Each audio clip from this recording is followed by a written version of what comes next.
Olá, gente, saudações para vocês, um grande abraço. Aqui Jair Eduardo, editor do Pitoco e também do Pitocast. Como você sabe, há quase 30 anos, toda sexta-feira, a gente está nas ruas de Cascavel. A gente solta os cachorrinhos pelas ruas de Cascavel. E nessa edição do dia 3 de abril de 2026, nós trazemos como uma porção de terra que era vendido a 15 mil reais 2 décadas atrás, hoje vale 3 milhões e 500 mil. É uma valorização aí de 233 mil %. Está aqui a foto. Eu obtive essa foto com o Sanderson, o Sérgio Sanderson, que é o nosso fotógrafo do jornal. Ele, por sua vez, obteve essa imagem incrível com o Celso Dias. Parabéns, Celso. Essa foto realmente é incrível, porque ela trabalha aquilo da floresta urbana de Cascavel, ali na região do lago, e é exatamente ali que começaram os primeiros condomínios horizontais de Cascavel. Um deles o Lago Dourado, outro deles o Golden Garden, ambos da construtora JL, que na época teve que quebrar um paradigma, um traço cultural do cascavelense que queria, principalmente o cascavelense mais endinheirado, queria morar aqui no centro, perto de tudo e tal. Então foi preciso primeiro romper com isso.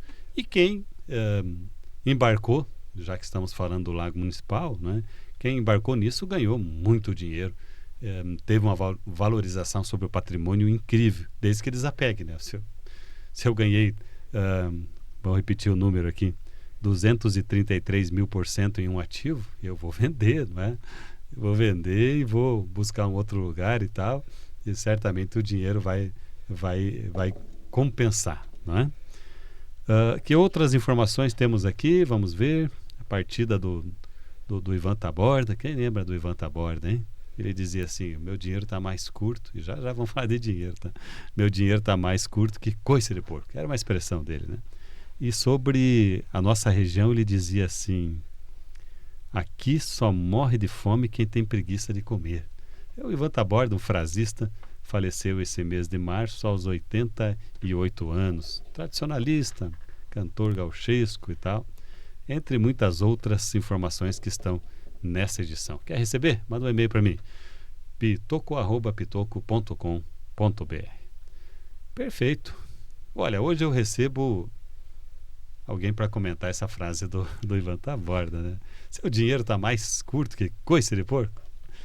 Então, eu tenho aqui a Márcia. A Márcia é educadora financeira, depois de passar pelo jornalismo. Como é que tá, Márcia? Tudo bem? Obrigado pela presença. Tudo certo, obrigado pelo convite, muito bom estar aqui e falar desse assunto, né, que realmente hoje é muito importante aí para os brasileiros. Como é que pula do jornalismo, da redação, da TV, para a educação financeira? Como é que foi esse salto? São as dívidas, né? Eu falo que a gente vai caminhando muito pela dor, né? Então, chegou no momento em que eu tinha renda, mas não conseguia dar conta de pagar as contas. Então, eu gastava mais do que aquilo que eu ganhava. E saber que a gente precisa gastar menos, a gente até sabe. Mas como fazer isso?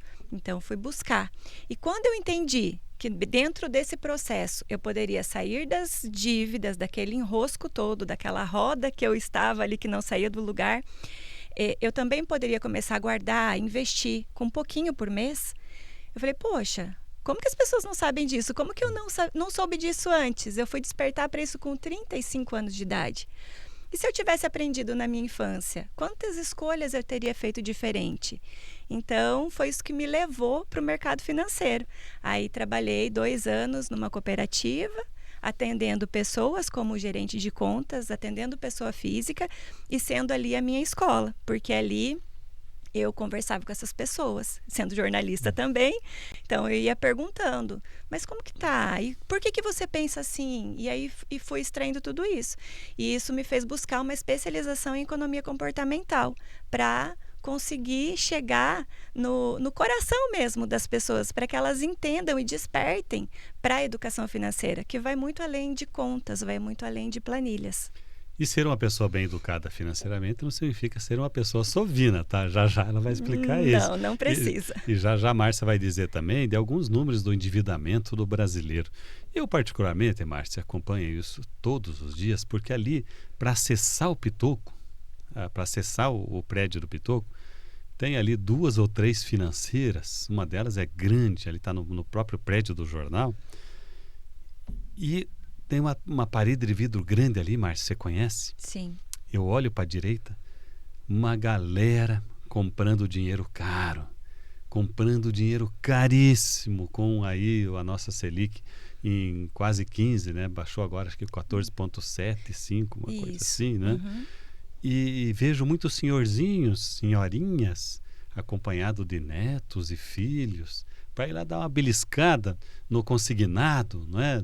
Na Sim. aposentadoria, na pensão dessas pessoas que estão na sua última fase da vida e entraram tendo que socorrer neto, socorrer filho. Olha, às vezes até fico triste com aquelas imagens, sabe? Quando eu vejo aqueles senhorzinhos e aquelas senhorinhas lá comprando dinheiro caro. Márcia, como é que está o endividamento do brasileiro? Hoje nós temos cerca de 82 milhões de pessoas inadimplentes. A gente nem está falando só do endividamento, porque existe a dívida boa e a dívida ruim. Então, a dívida boa é aquela que você faz e espera um retorno, mesmo que em longo prazo. E aí é com planejamento. Então, eu sei que aquele valor mensal não vai comprometer o meu orçamento porque eu planejo. Essa é a dívida boa. E, normalmente, quem tem empresa, né, você faz dívida para poder crescer. Então, não é tanto com relação a isso, mas inadimplência. Então, 82 milhões de pessoas inadimplentes, não conseguindo pagar as contas, e aí a gente coloca dentro dessa lista pessoas que não estão conseguindo pagar água, não estão conseguindo pagar luz, não estão conseguindo pagar despesas básicas de dentro de uma casa. Aí é preocupante, é um cenário bem preocupante. Pois é. Agora, então, apresentado o diagnóstico, não é? Qual é, então, a prescrição do medicamento para isso, não é? Márcia, como é que faz para controlar as contas, hein? Eu falava para você antes da continha do padeiro, não é? Uhum. Que eu fui lá, comprei 2 pãezinhos de queijo, alguma coisinha, deu 6, 8, 11 reais lá. Mas esse é um gasto recorrente, não é? Como é que eu trabalho com essas informações para eu entender onde é que está o buraco da bala, onde é que o bote furou? Sim, então normalmente quando a gente olha para o dinheiro, a gente está olhando para um sintoma. Né? Então você está falando da questão do diagnóstico, vamos trazer para isso. Quando eu vejo a falta do dinheiro, isso já é um reflexo de algo mais grave lá de trás. Então, vamos voltar lá para o comportamento, lá na nossa infância. Como era a nossa infância? Como era a relação dos nossos pais com o dinheiro? Eu via muita briga, muita discussão dentro de casa, então o dinheiro para mim acabou sendo algo ruim, né? Tem muitas pessoas que a gente pergunta qual a frase que você mais ouvia falar sobre dinheiro, e é aqueles jargões, né? O dinheiro é sujo, dinheiro não nasce em árvore, tem que trabalhar muito para ter dinheiro, e a gente acaba inconscientemente colocando o dinheiro como grande vilão da nossa vida. E quando a gente chega na vida adulta, esse é o reflexo de não saber lidar com o dinheiro. De primeiro eu faço a dívida e depois eu me viro para pagar. É assim que vem a nossa cultura. E as narrativas da novela, quando você vai olhar, o rico é malvado, ele passa a perna nos outros, então o rico é mau, se eu for rico eu vou me tornar uma pessoa má. Então são essas narrativas que vão vindo, né, dentro ali da nossa consciência. Então o que eu trato primeiro? Eu preciso aprender a lidar com o dinheiro, junto com a matemática, junto, em paralelo, com o controle. Mas vou lá anotar o pãozinho de queijo lá da padaria. Adianta eu anotar por anotar? Adianta eu olhar para o mês passado e falar, tá, eu gastei nisso, nisso, nisso e nisso. Se eu não tiver um planejamento futuro a partir disso, não resolve anotar por anotar. Então, eu preciso olhar para o que eu gastei. Onde está indo o meu dinheiro? Em que buracos ali ele está vazando? Identifiquei. Agora, o que eu posso fazer de diferente? Quando vai ser diferente? Então, vamos supor que eu tenho lá um limite de cartão de crédito equiparado ao meu salário.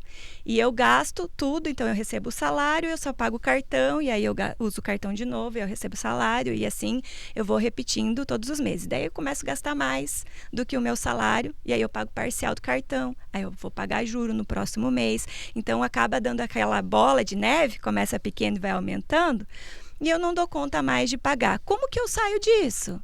Né? Então eu vou ter que identificar onde eu estou gastando. De repente, tem uma assinatura lá que eu fiz lá atrás, nem estou mais utilizando aquilo, mas estou pagando ainda. Então, quando que eu termino de pagar para que esse buraquinho eu consiga fechar? Nossa, Márcia, é muito pouco. Desde que não seja a assinatura do Pitoco. Tá? Ah, não, eu estou falando assim de um streaming lá que você acaba nem assistindo mais. Fui lá, paguei 1 ano de academia e nem estou indo. Mas agora eu preciso terminar de pagar. Então, eu preciso saber quando que esses buraquinhos começam a ser tapados, quando que isso começa a terminar, para que eu comece a dar outro destino para aquele dinheiro. Ah, é R$20, é R$50.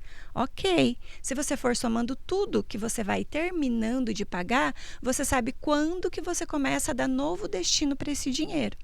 Então, esse é o diagnóstico. É você ver onde está vazando, que esse vai ser o sintoma de tudo, como eu faço as escolhas, quais os padrões familiares que tinha na minha casa, o que eu preciso ressignificar dentro da minha cabeça, isso, para que o dinheiro pare comigo. E aí eu tenho que começar a fazer ações para mostrar para o meu cérebro que é possível. É possível começar a guardar R$20. É possível começar a investir lá R$10. Meu Deus, passou um mês, não deu nem 10 centavos de rendimento. Ok, mas você está mostrando para o seu cérebro que é possível fazer algo diferente com o dinheiro. Então é isso. Às vezes a gente pensa assim, nossa, eu para investir preciso ter mais de R$1.000, preciso ter R$50 mil. Não, você pode começar pequeno, mas comece. Porque aí você vai vendo a diferença. E você não precisa se transformar em uma pessoa sovina. Não precisa. Né? Eu costumo dizer que, como eu falo muito com mães, a gente, como ser humano, a gente precisa ter recompensas. A gente depende disso. A gente depende de ter um momento com a nossa família, que hoje quase não se tem mais. Né? As mulheres hoje estão, claro, correndo atrás. Eu também sou uma dessas. Está correndo atrás de ganhar mais, de ter mais, de dar o melhor para os filhos. Mas aí a gente precisa encontrar o equilíbrio. Ter um momento ali da família, sabe? Ter uma tarde da pipoca, ter uma conversa com os filhos, trazer essa realidade para a mesa. Eu ia te perguntar, como é que faz para engajar a família nessa causa da organização financeira? E o Piazade já viu, né? Adolescente, criança, para eles não tem limite, né? É o tal dos quero, né? Aquela ave, sabe? Aquela ave, eu quero. Então, eu quero, a todo tempo eu quero, né? Então, a gente precisa trazer essa realidade para dentro da nossa casa. A criança, a partir ali de 7 anos de idade, ela já pode começar a ter consciência do quanto ela gasta para ela levantar até ela dormir. Então, ela pode, como? Trazendo isso como peso para ela? Não. A gente começa de pouquinho. Então, a gente precisa trazer essa realidade para ela. Olha, vê o que está faltando lá. Está faltando sabonete no banheiro? Como que está lá o shampoo? Como que está lá as coisinhas ali da despensa? Dá uma olhada lá se tem macarrão, se não tem. Pede para a criança ajudar a fazer a lista do mercado. Chegou no mercado? Vamos lá, vamos somar. Já está conhecendo os números, leva uma calculadora ou o celular com a calculadora ativa ali. Vamos somar comigo? Vamos ver quanto que a gente vai gastar? Trazer isso parece bobeira, mas faz uma diferença enorme na vida da criança.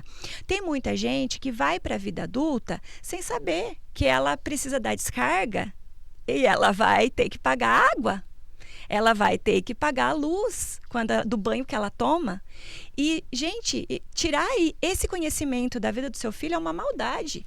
Porque, não quero sobrecarregar. Porque eu não quero que sofra com as minhas dificuldades. Então, tá. Então, trate você mãe, trate você pai e traga o seu filho dentro desse processo. Se é um adolescente, mais ainda que ele precisa dessa transparência. Às vezes a gente pensa que o adolescente é bobinho, né? Não, o adolescente está ligado, a parabólica dele está ali, ó, a todo, né? O Wi-Fi hoje, né? Eu sou muito antiga, tá louco? Eles estão ali com o radar ativo. E se a gente traz para eles, olha, eu gastei nisso, eu errei quando eu fiz essa compra, esse parcelamento, e agora eu preciso da ajuda de todo mundo para, a partir do momento que a gente terminar isso, a gente começar a fazer escolhas diferentes. Sabe? Traz para a realidade, para perto. E a mesada, Márcia, é uma boa ideia? Como é que administra isso dos pequenos gastos das crianças? Abrir uma continha lá num banco digital, sei lá, para essa criança, um cartão na mão de uma criança, só de débito, o que é que você me diz? O dinheiro mudou, o dinheiro já mudou, né? Então, antigamente, a gente fazia os potinhos, fazia os cofrinhos, a criança pegava, tinha contato com a moedinha, né? Tinha o porquinho do Banestar.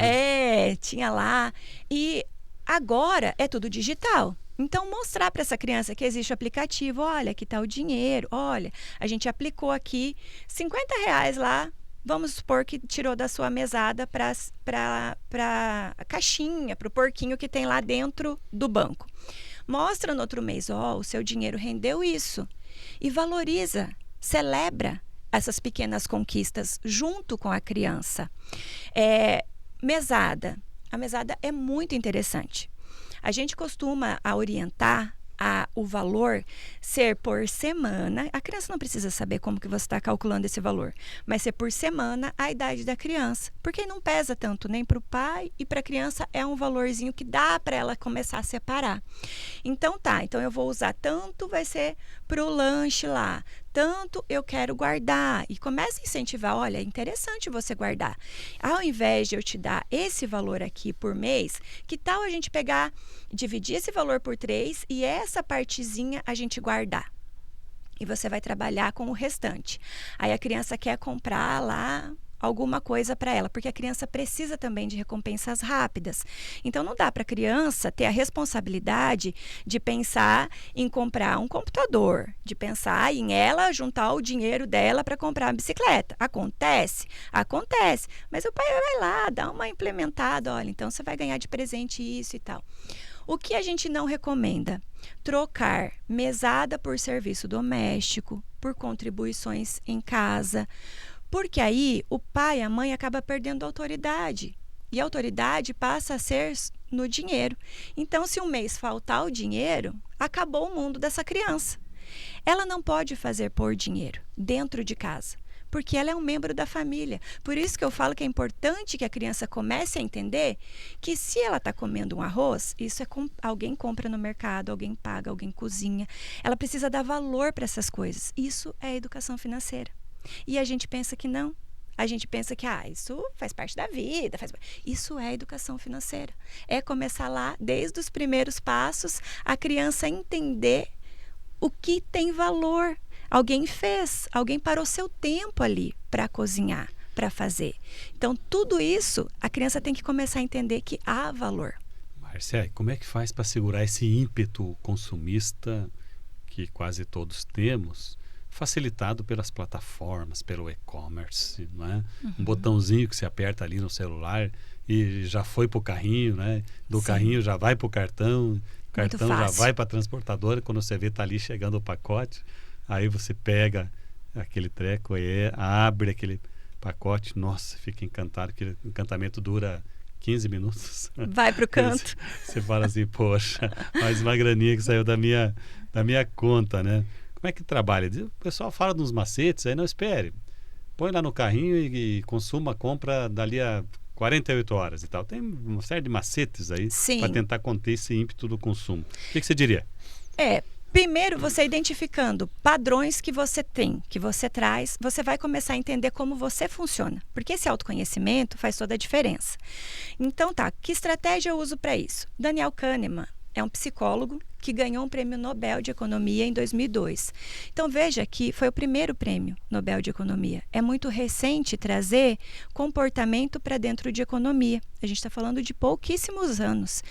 Daniel Kahneman, ele ganhou esse prêmio porque ele fez um livro chamado Rápido e Devagar, onde ele fala que nós temos 2 sistemas de pensamento. Nós temos o pensamento intuitivo, que é rápido, que vem todas as nossas emoções ali naquele momento de decisão e parece que se a gente não decidir por comprar, a gente vai ter um treco.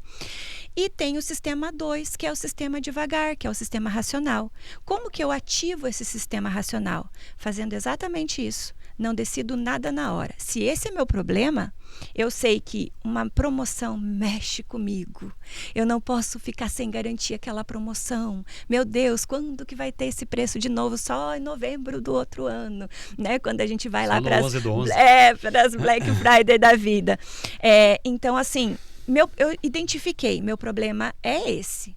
Então, eu vou ativar o meu sistema devagar, o meu sistema 2. Como? Criando essas estratégias para o meu cérebro. Não vou decidir agora. Vou esperar 24 horas, vou esperar 48 horas, vou olhar lá para o meu orçamento primeiro. Antes a gente tinha falado da questão do orçamento, né? Existem planilhas, existem aplicativos e existe o caderno. Existe um grupo que você pode fazer com você mesmo. Também, mas tenha um controle, né? Então, você controlou, você viu ali, gastei aqui. Pô, mas gastei errado. Como eu vou fazer agora para eu não gastar errado de novo nisso de novo, não errar, não cometer o mesmo erro? Então, você vai ter que ir desenvolvendo ali estratégias, por isso que é importante você ter uma mentoria, você ter um acompanhamento no começo, porque a gente precisa desenvolver novo hábito. Como que você treina o seu corpo lá se você quer emagrecer? Você vai ter que desenvolver um novo hábito de uma nova alimentação, de fazer exercício físico, fazer uma caminhada, enfim. É a mesma coisa no nosso cérebro. Quando a gente precisa mostrar para ele que a gente precisa desenvolver um novo hábito, você vai ter que repetir. Aí você volta lá para a alfabetização. Letra A, abelha, anel, vai repetindo, vai repetindo tudo. Mas, e é o mesmo processo.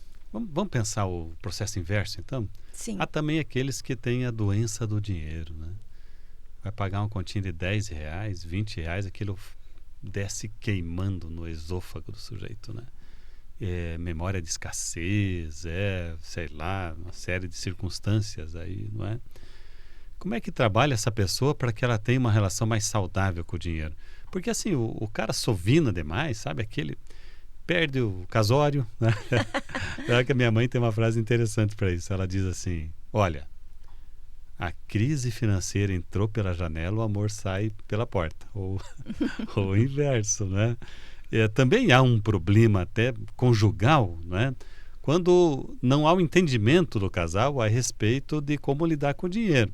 E essa doença do dinheiro que eu me reportei é muito comum, né? Ou seja, aquela pessoa que segura de tal forma, né, os seus recursos, que acaba causando um transtorno na família e nas suas relações comerciais com outras pessoas. Estamos falando do inverso agora. Como é que é, Márcia? Sim. Vamos partindo de identificar esses padrões, porque isso não é saudável. E eu garanto para você que a pessoa sofre com isso. Né? Nós temos vários perfis. Nós temos o perfil gastador e nós temos o inverso, que é o perfil poupador, que é esse que você está falando. Então, eu sofro para gastar R$10. Isso me dói. Né? Vai ter que ir desenvolvendo estratégias e mostrando para o seu cérebro que você precisa viver. Porque não é uma sobrevivência, porque a gente liga, às vezes, o estado de só sobrevivência. Mas é preciso ter um equilíbrio, né? Então, preciso encontrar qual que é esse ponto de equilíbrio que não vai me fazer mal e não vai fazer mal para as pessoas que estão ao meu redor. Aí entra a questão de compreensão, questão de respeito, questão de amor, né? Até que ponto você vai se renunciar, e isso também vai ser difícil para você, em detrimento do outro. Vale para os dois tipos de perfis. Acho que a pessoa que foi muito pobre na infância tem mais tendência a desenvolver esse apego exagerado ao vil metal? O que a gente vê é que, assim, quem teve muita escassez na infância, normalmente ela gasta mais, porque ela ativa algo dentro dela que ela precisa gastar agora, viver agora, e que amanhã ela não sabe se ela vai estar viva. Então são dois extremos. Eu mereço, né? Então nossa, assim, mas eu batalhei. Eu trabalho muito. Eu mereço aquele smartphone de R$15.000. Sim. Mas aí é que você vai ter que pensar, poxa, quantas horas eu preciso trabalhar para ter esse smartphone? Vale a pena sacrificar isso nesse momento? É o momento de ter? É o momento de comprar isso? Então, você vai ter que ir desenvolvendo essas estratégias de pensar assim, o que me dói mais, que vai me fazer pensar. Porque tudo é para levar para esse sistema racional, de você conseguir pensar, né? E, eu não quero gastar, esse perfil de não querer gastar nada, né? Tô com o filho lá, tá com vontade de comer ali o pão de queijo e não posso comprar esse pão de queijo porque vai gastar R$10, né? Então, assim, até que ponto isso te faz bem? Porque aí você vai ter que buscar esse equilíbrio. E o que a gente mais vê dá para despertar os dois sentidos. Tem pessoas que teve muita falta na infância, que vai virar um poupador extremo, e aí vai precisar se corrigir nisso, e tem aquele que vira o gastador extremo, que também vai precisar encontrar esse equilíbrio. Perfeito. Bom, vou passar para a Márcia com as suas considerações finais. Gostaria que ela acrescentasse nessa resposta não só os contatos para quem precisa conversar, quer entender melhor esse assunto contigo, como também sobre o teu projeto voltado para as crianças, né? E Sim. que pode ser ofertado, inclusive, aí numa parceria com as escolas. Por favor, Márcia, fica à vontade. Sim, então, buscando essa questão da infância e de como melhorar essa relação com o dinheiro já na infância, então desenvolvi um projeto chamado Contos e Contas, que leva educação financeira hoje nas escolas municipais, Cascavel e Toledo, de forma gratuita para as crianças, mas claro que tem um custo. Então a gente leva cartilha para as crianças, para que elas possam ali fazer as atividades. Eu vou vestida de doutora Econolinda, então trabalho lá de forma, o nome é Contos e Contas, né? Então a gente leva os contos para ensinar contas. A gente leva lições financeiras através de histórias, tem o mosquito da gastança. E aí muitas crianças falam assim: meu pai foi picado por esse mosquito, porque tá gastando demais. E as crianças, elas entregam muito, né? Elas são muito inocentes, assim. Mas a gente tem esse intuito de plantar essa sementinha na vida dessas crianças. Então, hoje, dentro do projeto, a gente busca parceria com escolas particulares, a gente busca parceria com empresas também, e é algo que a gente quer manter assim, levando de forma gratuita, principalmente para quem não tem esse acesso, que são nas escolas municipais, que é o que a gente mais vê, essas comunidades que esse assunto não chega, né? Então, esse é o nosso intuito dentro do projeto. Nós temos o Instagram, @contos.contas, que é do projeto, e o meu pessoal, que é @amarciabedim. Então, ali dentro do Instagram, você tem ali meu WhatsApp, tem o contato direto comigo. O melhor canal ali para chegar até a Márcia é o Instagram hoje. Perfeito, gente. Eu entrevistei a Márcia Bedim. Muito obrigado pela sua presença e sua participação. Eu que agradeço. Obrigado pela oportunidade de falar desse assunto que é tão importante hoje na vida das famílias, né? E eu quero deixar um recado para as mamães, né? Quando uma mãe muda, uma geração muda a partir dela. Então, se você é mãe, se você entende que você precisa buscar esse conhecimento para transformar a sua vida. Hoje, não só dentro da minha mentoria, mas existem muitos vídeos no YouTube, né? Existem muitas coisas hoje que você pode buscar para começar essa transformação dentro da sua casa. Então, acho que esse é o principal recado aqui de hoje. Tem até um senhorzinho lá, que foi sócio do Warren Buffett. Warren Buffett. Warren Buffett, esse me ajudou, obrigado. Em que ele faz uma educação financeira bem puxada a respeito do que acabamos de tratar aqui. Uma das frases dele diz assim: gente, é na hora da crise, quando baixa a maré, que a gente vê quem que estava nadando nu, não é verdade? É umas frases curiosas lá. Gente, eu quero agradecer você ter acompanhado essa minha conversa com a Márcia Bedim aqui no PitoCast, agradecer minhas colegas de trabalho aqui, e principalmente você que nos acompanha em todas as edições. Saúde a todos, grande abraço e até breve.